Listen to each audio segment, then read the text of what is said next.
My name is Chantalyn. I primarily work as a manicurist. I've always heard about reflexology my whole life, and doing nails, I've been doing nails for a long time, and you work with hands and feet and pressure points. You heard about it all the time, and when I was working in spas, I work in the top spas all over the city, and they always talk about reflexology, and I said, it's something I wanted to try, and once I found Rhonda, I just like, okay, this has to be part of my life, part of my routine, because it's so important. My name is Carol. Sure, I tend to have, as I think most people do, a lot of tension in my shoulders and neck, especially being a writer. I sit in front of a laptop a lot and was in an office situation for many years, and that's just where I hold tension.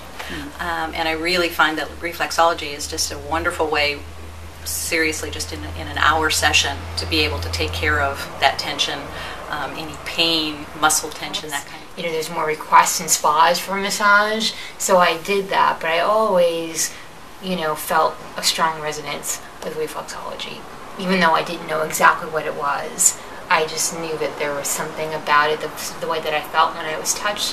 So how do you think reflexology can complement massage therapy? I think reflexology is a wonderful complement to massage therapy. Massage therapy can really help a person relax. It can help loosen muscles, and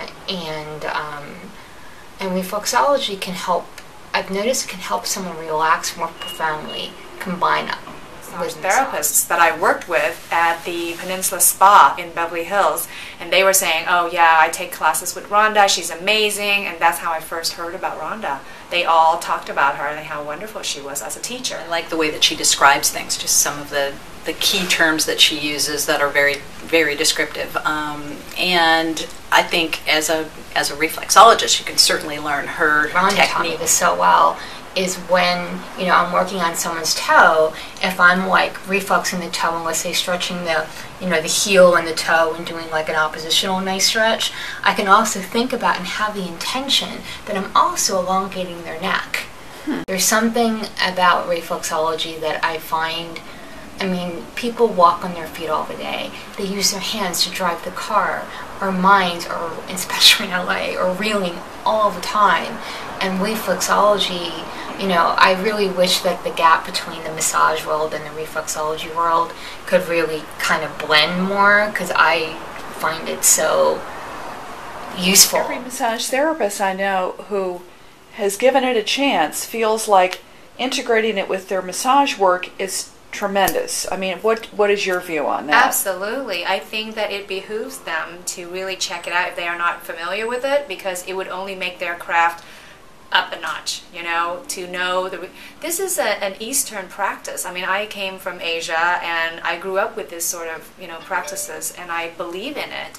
And if someone said to me, oh, reflexology, no, I do massages. I'm like, no, you need to check it out, because it is pressure points. It correlates, your hands and your feet are the map of your body.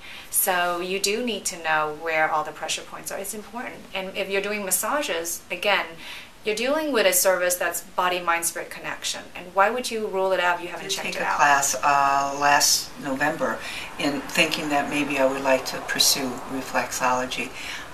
So I took the hands and ears and feet. And but it was from Rhonda's instructional guide, but it's her way of presenting. It's not she's not selling. It's how she's describing, how she's instructing you, and I think that's the difference. She is an educator as well as a healer, and that's how I view Rhonda. It is a healing, and it definitely comes across. She's excellent. If anyone wanted to take what Rhonda is specifically teaching and apply it to themselves, hands down they should do that, because she intuitively knows, and she teaches in a way that is really easy for the layperson to understand, right?